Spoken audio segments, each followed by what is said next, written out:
Hello everyone, welcome back to my channel it's Sarfi লাইফস্টাইলে তোমাদের সবাইকে জানাই আরও একবার ওয়েলকাম। তোমরা সবাই কেমন আছো? আশা করছি ভালো আছো, আর আমরাও মোটামুটি ভালোই আছি। বেশ ওয়েদার কদিন ধরে বৃষ্টি বৃষ্টি বৃষ্টি হচ্ছে, গরম নেই আর কি। আমার পেঁয়াজ কেটে চোখ দিয়ে জল পড়ছে। তো দেখো এখানে সব কিছু কেটে কুটে রেখেছি। আজকে হচ্ছে রান্না করব কমলি শাক দিয়ে একটা মাছের তরকারি রান্না করব। আর এখানে দেখো এখানে আলু, কাঁচকলা, আর দেখো কাঁচকলাটা হচ্ছে এখানে হলুদ দিয়ে রেখেছি যাতে হচ্ছে কালো না হয়ে যায়। তো চলো এবার রান্না বান্না শুরু করে দিই। তোমাদের সামনে বকবক করতে করতে চলে আসলাম ঠিক রান্নাঘরে। আর এখানে আমি পেঁয়াজটা কাটবো কিসের জন্য জানো তো? কমলি শাক রান্না করার জন্য। আর আজকে হচ্ছে একটা স্পেশাল তরকারি রান্না করব, সেটা হচ্ছে বাপি কোনোদিনও খায়নি, যেটা হচ্ছে কমলি শাক দিয়ে। আর ফ্রিজে 2 পিস মাছ পড়েছিল, সেই মাছটা দিয়ে কমলি শাক দিয়ে একটু মাখা মাখা ঝোল টাইপের করব। আমার না এইসব খাবার খেতে বেশ ভালোই লাগে। শাক অতটা পছন্দ করি না, কিন্তু এইরকম তরকারি হলে বেশ ভালোই লাগে। আর ওদিকে রান্না করব হচ্ছে কাঁচকলা দিয়ে, আলু দিয়ে, বড়ি দিয়ে তরকারি।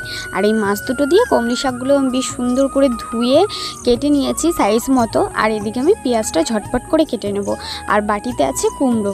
কুমড়ো তো আমাদের রোজ লাগবে, এটার কোনো বিকল্প নেই। আমি রোজ ওই জন্য বলতেও চাই না যে আমাদের আজকে কুমড়ো ভাজা রান্না হবে, জানো তো আমার খুব লাগে। তো চলো এখানে কাঁচা লঙ্কা চিড়ে নিই, কারণ কড়াই খুব গরম হয়ে গেছে। এইবার দেখতেই পাচ্ছ তোমরা কড়াই থেকে ধোঁয়া বেরোচ্ছে। আর জানো তো বন্ধুরা, আমারও না কিছু কিছু জীবনে অনেক স্বপ্ন আছে, যেইগুলো আমি হয়তো সবসময় পূরণ করতে পারবো কি না সেটা জানি না, কিন্তু আমি ইউটিউবে আপ্রাণ চেষ্টা করে যাচ্ছি যাতে নিজের পায়ে দাঁড়ানোর জন্য। এখনকার দিনে দাঁড়িয়ে বরের ইনকামে শুধুমাত্র সংসার চলবে না, হয় ছেলে মেয়েকে পড়াশোনা করাতে পারবো না ঠিকমতো, না হলে সংসারই ঠিকমতো চলবে না। যা ইনকাম তাতে তো আমাদের 3 জনের পেট চালাতেই হিমশিম খেয়ে যাচ্ছি আমরা, কি বলবো। আর যার জন্য আমি নিজে কিছু করার জন্য খুবই আপ্রাণ চেষ্টা করছি। দেখো তোমরা প্লিজ সবাই আমাকে একটু সাপোর্ট করো, কারণ আমি বাইরে গিয়ে সেরকম কোনো কাজ করতে পারবো না, কারণ আমার ছেলে অনেক ছোট। আর আমার ছেলে দেখার মতন বাড়িতে সেরকম কোনো লোকও নেই। আমার শ্বশুরমশাই উনি কতক্ষণ দেখবেন বলুন? উনি তো ছাগল টাগল নিয়েই বেশি ব্যস্ত থাকেন, উনি সেরকমভাবে দেখাশোনা করতে পারবেন না। আর আমি বাইরে গিয়ে ওইটুকু ছেলে রেখে কী কাজ করবো বলো? প্লিজ বন্ধুরা তোমরা সবাই প্লিজ পারলে আমাকে একটু সাপোর্ট করো, আমার চ্যানেলটিকে সাবস্ক্রাইব করে দিও, পাশে থেকো। এটুকুই তোমাদের সাথে বলার আছে। তোমরা যদি সাপোর্ট না করো আমি কখনো নিজের পায়ে দাঁড়াতে পারবো না। তোমরা অনেক অনেক অনেক ভালোবাসা দাও। আমি যেরকম নিজের জন্যও কাজ করব, তোমাদের জন্যও কাজ করব। প্লিজ তোমরা সবাই দেখো আমার ভিডিওগুলো। দেখতে দেখতে এখানে আমি সরু করে আলুটাও কেটে নিয়েছি। তো দেখো না এখানে আমার সব কমপ্লিট হয়ে গেছে। এখানে সরু করে আলু, পেঁয়াজ, তারপরে তোমার শাক সব কেটে আমি বেশ সুন্দর করে গুছিয়ে নিয়েছি। আদা রসুন বার করে নিয়েছি, বাবান সোনার খিচুড়িও নিয়ে এসেছি স্কুল থেকে। তো চলো তোমরা তো দেখো এখানে আলু ভাজাটা হয়ে গেছে, আর এখানে বড়ি ভাজতে বসিয়েছি। রোজ আমি বড়ি দিতে ভুলে যাই।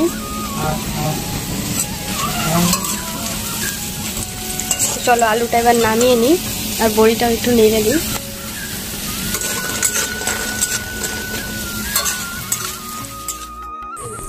তো চলো তোমাদের সঙ্গে আজকে আমি আমার কমলি শাকের রেসিপিটা শেয়ার করি। আজকে কোনো ভাজা নয়, আজকে তো তোমাদেরকে বললাম তরকারি রান্না করব। তো প্রথমেই আমি কড়াইতে তেল দিয়ে তার মধ্যে দিয়ে দিলাম কাঁচা লঙ্কা, আর একটুখানি রাঁধুনি আর গোটা জিরে দিয়ে দেবো। আমার কাছে কালো জিরে ছিল না, কালো জিরেও দিতে পারো তোমরা, তাহলেও কিন্তু টেস্টটা খুব সুন্দর আসে। তো চলো এবার দিয়ে দেবো 1 মুঠ পেঁয়াজ। পেঁয়াজটা দিয়ে আমি কিন্তু বেশ সুন্দর করে অনেকক্ষণ ভেজে নেবো, পেঁয়াজটা যতক্ষণ না লাল লাল হচ্ছে। আর পেঁয়াজটা ভাজার সময় সামান্য পরিমাণে একটু নুন আর সামান্য পরিমাণে একটু চিনি তোমরা কিন্তু অবশ্যই দিয়ে দেবে, তাহলে তোমার পেঁয়াজটা খুব শিগগিরই নরম হয়ে যাবে। তো দেখো আমার পেঁয়াজটা কিন্তু খুব সুন্দরভাবে ভাজা হয়ে গেছে। এর মধ্যে দিয়ে দিচ্ছি একটু রসুন বাটা, আর সব কিছু কিন্তু আমি একদম অল্প পরিমাণে দেবো, যেহেতু শাক রান্না হচ্ছে। অল্প অল্প করে আদা, অল্প অল্প করে রসুন দিয়ে বেশ সুন্দর করে মশলাটাকে আমি কষিয়ে নেব। তারপরে এক এক করে যেরকম মশলা দেওয়া হয়, যেমন হলুদ গুঁড়ো, ধনে গুঁড়ো, জিরের গুঁড়ো, সব রকমের মশলা আর কি, সব কিছু একটু একটু করে এর মধ্যে দিয়ে দেবো। আর তোমরা চাইলে, আমি কিন্তু এর মধ্যে একটু গোলমরিচ গুঁড়োও অ্যাড করেছি, তোমরা চাইলে অন্য কিছু দিতে পারো সেরকমভাবে, যেরকম কি গরম মশলা, এটা অল্প পরিমাণ দিতেই পারো তোমরা, আমি কিন্তু এখানে গরম মশলাটা দিইনি। তো চলো এবার সব মশলাগুলো দিয়ে আমি একটু ভালো করে কষিয়ে নিই। যেহেতু রসুন দিয়েছি সামান্য পরিমাণ একটুখানি কষিয়ে নেব। দেখো আমার কত সুন্দরভাবে কষানো হয়ে গেছে। আর যত মশলা কষাবে ততই কিন্তু তরকারির টেস্টটা আরও বেশি হবে, জানো তো, এটা আমার মা বলতো। আর সেই ভেজে রাখা আলুগুলো আমি এই মশলা কষার মধ্যে দিয়ে দিলাম।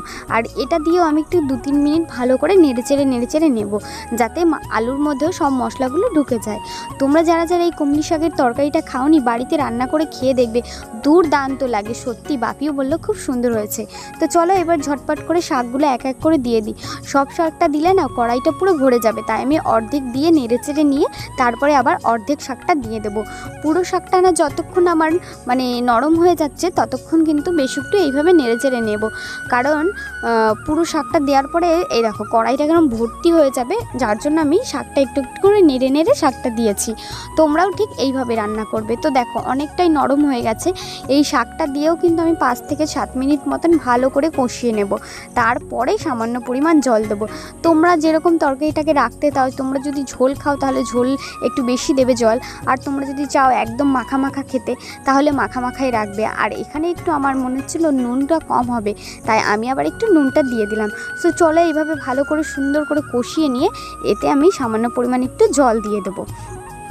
জানো তো, জল দেওয়ার আগে মনে মনে ভাবছিলাম তরকারিটা কি টেস্টি হবে, বাপি খেয়ে কি বলবে, বাপি এর আগে কোনো দিন খায়নি। মানে আমার মনে হাজারটা প্রশ্ন ঘোরাফেরা করছিল যে কি হবে কি না হবে, কি হবে কি না হবে।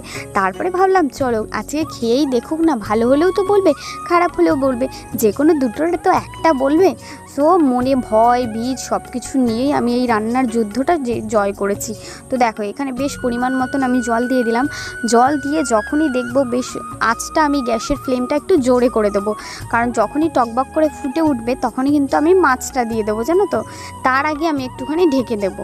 আর ওইদিকে রান্না হবে, মানে আমার ওইদিকে রান্না ওই উনুনে রান্না হচ্ছে। দেখো কাঁচকলা দিয়ে আলু দিয়ে টমেটোর দিয়ে আদা বাটা জিরে বাটা দিয়ে বেশ সুন্দর হালকা পাতলা ঝোল বড়ি দিয়ে।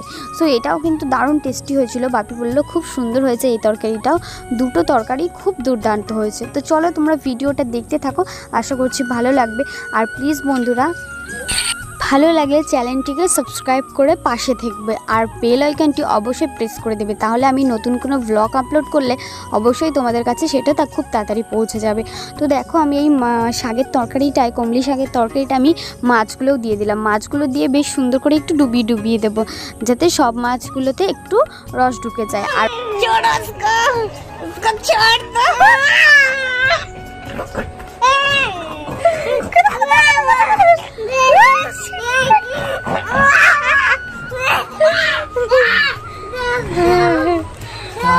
Stop. হেল্প বলো, হেল্প সামবডি। কি করছিস তোরা বিছানাটাকে? উড়ি বাবাড়ি যাচ্ছে দেখো। কে তোরা বালিশগুলোর অবস্থা কি করেছিস? হ্যাঁ কে জম্বি কে?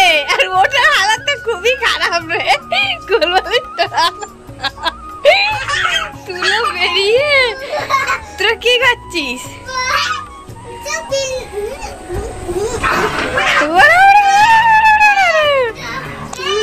আমি পারবো না বাঁচাতে, আমি সামবডি হেল্প করবো না।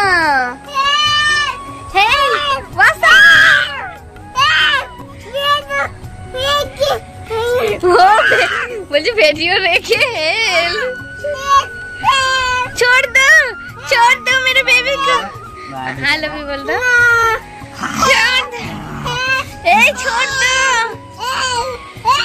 छोड़ दो मेरे बेबी को।